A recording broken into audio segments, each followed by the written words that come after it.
Nous sommes vers l'an 1015, au Caire. Le savant Ibn al-Haytham s'enferme dans une pièce totalement obscure.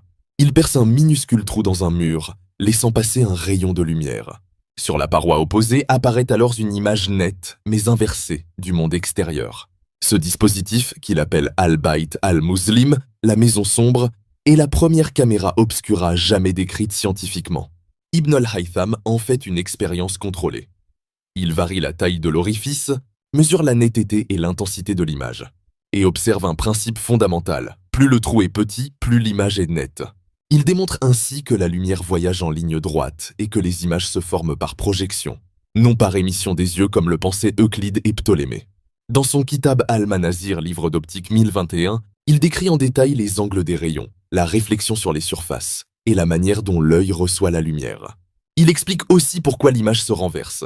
Les rayons provenant du haut de la scène entrent par le trou et frappent le bas du mur, et inversement. Spiegelg.